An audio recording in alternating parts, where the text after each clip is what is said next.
बात करने के लिए लॉगिन करें www.astrotak.com। जय माता दी मित्रों, मैं एस्ट्रो राजेश शर्मा astrotak.com के नवीनतम कार्यक्रम में आप सभी दर्शकों का हार्दिक स्वागत करता हूं, अभिनंदन करता हूं। मित्रों, समय समय पर हम आप सभी दर्शकों के लिए नवीनतम विषयों के ऊपर वीडियो लेकर उपस्थित होते रहते हैं और एक निवेदन आपसे करते हैं कि इन वीडियोज़ को जो हम आप सभी के लिए नवीनतम विषयों के ऊपर लेकर आते हैं, अधिक से अधिक शेयर करें और अधिक से अधिक लोगों को लाभान्वित होने का मौका प्रदान करें।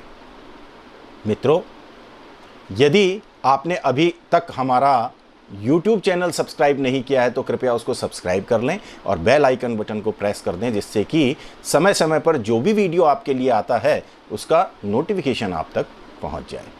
यदि आप अपने कुंडली के ग्रहों के प्रभाव और उनके उपायों के विषय में मेरे से बात करना चाहते हैं तो आप www.astrotak.com पर जाएं और मेरा यानी एस्ट्रो राजेश शर्मा का प्रोफाइल क्लिक करें। आपका फ़ोन मुझ तक आ जाएगा और जो भी आपकी समस्या होगी उसके विषय में अपन बात करेंगे। यदि आप अपना कोई प्रश्न लिखकर मुझे भेजना चाहते हैं तो आप मैसेज के थ्रू लिखकर भी मुझे भेज सकते हैं। आइए आज के विषय की शुरुआत करते हैं। श्रावण मास के विषय में जो अधिकतर जानकारियां हम आप तक पहुंचाना चाहते हैं वो शुरू करते हैं। मित्रों, 24 जुलाई 2021 को गुरु पूर्णिमा से श्रावण मास की शुरुआत मानी जाती है और जो भी साधक श्रावण मास में शिव आराधना करना चाहते हैं वो इसी दिन से शिव आराधना शुरू कर देते हैं। गुरु पूर्णिमा से लेकर श्रावण मास के शुक्ल पक्ष की जो पूर्णिमा आएगी, जो कि रक्षाबंधन का दिन होगा, वहाँ तक श्रावण मास के जितने भी साधक होते हैं वो शिव भक्ति में लीन रहते हैं। मित्रों, इस बार जो श्रावण मास आएगा उसमें कुछ समस्याएं भी हैं और कुछ बातों को लेके वो आप सभी के लिए बहुत ज़्यादा शुभ भी है। इस बार जो समस्या है वो श्रावण मास में 5 रविवार है। कहते हैं पंचार्क वासरे रोग पीड़ा लोकेशु जायते, यानी जिस माह में 5 रविवार होते हैं उस माह में रोग पीड़ा, लोगों का जो व्यवहार होता है वो उग्र होता है, समस्याएं बहुत ज़्यादा आती हैं। कुछ देश आपस में बहुत ज़्यादा मतभेद रखते हुए युद्ध स्तर की कार्रवाई भी आपस में कर सकते हैं, यानी हथियारों का निकल जाना, सेनाओं का आपस में लड़ाई झगड़ा करना, ये सभी तरह की चीज़ें इस प्रकार की देखी जाती हैं, विशेषकर तब जब किसी माह के अंदर 5 रविवार आते हैं। कोई हमारा विशेष व्यक्ति, विश्व का कोई विशेष व्यक्ति, जननायक, उसको किसी न किसी प्रकार से कोई आघात हो सकता है। रोग इस माह में बढ़ चढ़कर आ सकते हैं और इस वक्त तो विशेष रूप से एक ही रोग विश्व भर में त्राही त्राही मचाए हुए है और वो है कोरोना। तो इसकी जो अगली लहर है वो श्रावण मास में आने की संभावनाएं प्रबल है और आप इन सभी चीजों से बच कैसे सकते हैं? देवादिदेव शंकर की आराधना करके। देवादिदेव शंकर की नित्य आप आराधना कीजिए। अगर हो सके तो आप अपने ही घर में शिवलिंग स्थापित, पारद शिवलिंग हो सके तो अत्यंत शुभ, अन्यथा कोई भी शिवलिंग, स्फटिक का शिवलिंग हो सकता है, किसी धातु का शिवलिंग हो सकता है, नर्मदेश्वर शिवलिंग हो सकता है, ये आप अपने घर में स्थापित करें और नित्य आराधना देवादिदेव शंकर की आप करें। जैसा कि मैंने पीछे एक वीडियो बनाया था उसमें भी मैंने बताया था कि देवादिदेव शंकर की आराधना करने से राहु केतु और शनि से पीड़ा जिन भी व्यक्तियों को होती है वो समस्त प्रकार की पीड़ाएं समाप्त हो जाती हैं। और एक बात अगर आप नोट करें तो यदि 100 कुंडलियां आप उठाकर देखेंगे, जन्म पत्रिकाएं उठाकर देखेंगे, तो उसमें से जितने व्यक्ति पीड़ित हैं उन पीड़ितों के परसेंटेज में 80 to 90%, 80 से 90% लोग जो होते हैं वो कहीं न कहीं शनि, राहु, केतु इत्यादि ग्रहों से ही पीड़ित होते हैं। मैं उन लोगों की बात नहीं कर रहा जिनके किसी प्रकार की कोई समस्या नहीं है। बहुत सारे लोगों के योग कारक ग्रहों की दशा अंतर्दशा चलती रहती है। शनि, राहु, केतु इत्यादि का उनके जीवन में वर्तमान समय में किसी प्रकार का कोई प्रभाव नहीं चल रहा होता है। वो अपने आप में प्रसन्न हैं, स्वस्थ हैं, आय के साधन निरंतर हैं, वो सभी तरीके से सुखी हैं। परंतु जो लोग पीड़ित हैं, मैं उनकी बात कर रहा हूँ। जो भी लोग पीड़ित होते हैं उनमें से 80 से 90% जो लोग होते हैं वो मारक ग्रहों के प्रभाव और शनि, राहु, केतु इत्यादि के ग्रहों के प्रभाव से अपने आप को पीड़ित महसूस करते हैं।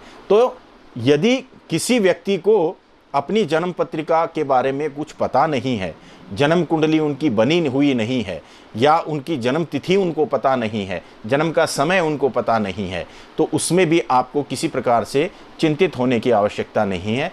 यदि आपके व्यापार में निरंतरता नहीं है, अस्थायी आपका व्यापार रहता है, या व्यापार भी नहीं बोलूं तो कर्म क्षेत्र बोलना चाहूँगा, क्योंकि नौकरी, व्यापार या आप स्वच्छंद रूप से अगर किसी भी कार्य को करते हैं तो इन सबको शामिल अगर अपन करें तो आपका कर्म क्षेत्र हो गया।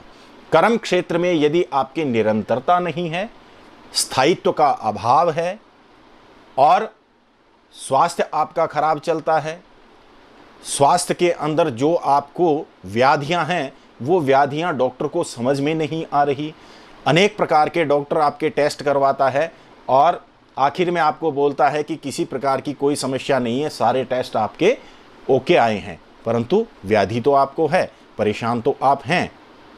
इस प्रकार की अगर आपके जीवन में परिस्थितियां बनी हुई हैं, धन का अभाव है, जो पैसा आपका दिया हुआ है वो वापस नहीं आ रहा है, उधार आपका फंसता चला जा रहा है, आय के स्रोत जो हैं वो बंद हो गए हैं, कुटुंब में, परिवार में आपके क्लेश चलता हो, परिवारजन आपके साथ में मतभेद रखते हो, मनभेद रखते हो, इस प्रकार की परिस्थितियां यदि आपके साथ में बनी हुई है तो निश्चित रूप से शनि, राहु, केतु या मारक ग्रहों के प्रभाव इस वक्त आपकी जीवन के अंदर में प्रभावी हैं।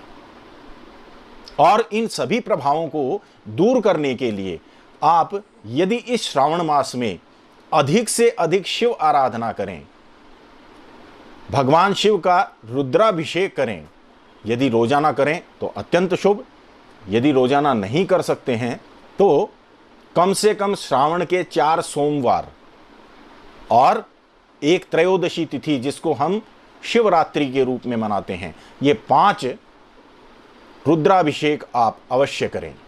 यदि 5 भी नहीं कर सकते हैं तो कोई एक रुद्राभिषेक आप अवश्य करें। किसी भी पंडित जी को बुलाकर आप अपने घर में रुद्राभिषेक करवाएं। आप देखिए इसके कितने सकारात्मक प्रभाव आपको देखने को मिलते हैं। साल में एक बार श्रावण मास में जो व्यक्ति रुद्राभिषेक करवाता है उसको अनन्य हवन का फल प्राप्त होता है। पंचाक्षर मंत्र का आप जाप करें, ओम नमः शिवाय, ये पंचाक्षर मंत्र है। इसकी महिमा वेदों और पुराणों में भी गाई गई है।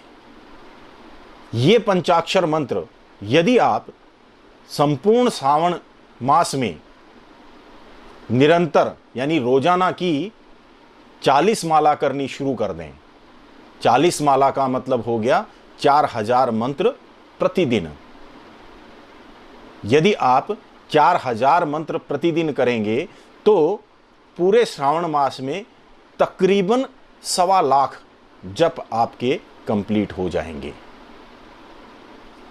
यदि आप इतना ना कर सकें तो ना से हाँ भली जितने भी कर सकते हैं, 3 माला, 5 माला, 7 माला, 11 माला, जितने भी आप जप कर सकते हैं, ओम नमः शिवाय ये पंचाक्षर मंत्र का जाप आप शुरू करें। आप देखिए आपके जीवन में किस प्रकार से परिवर्तन आते हैं। आपके जो भी अभी तक के रुके हुए कार्य हैं वो ऑटोमेटिक बनने शुरू हो जाएंगे। इस पंचाक्षर मंत्र की बहुत बड़ी महिमा है और साथ में भगवान शिव की लगातार आराधना करें। देखिए निश्चित रूप से आपको इसका पॉजिटिव रिजल्ट मिलेगा, सकारात्मक प्रभाव मिलेगा। मित्रों, श्रावण के विषय में कुछ और वीडियो में लेकर आऊंगा, क्योंकि एक ही वीडियो के अंदर बहुत ज़्यादा जानकारी देना वीडियो बहुत लंबा हो जाता है और कुछ परेशानियां देखने को मिलती है। तो इसलिए इस वीडियो में हम श्रावण मास से संबंधित यहीं तक अपनी जानकारी को समेटते हैं और अगले वीडियो में कुछ और जानकारियां लेकर शीघ्र ही आप सभी के सम्मुख उपस्थित होता हूं। आज तक के लिए सिर्फ इतना ही। जय माता दी।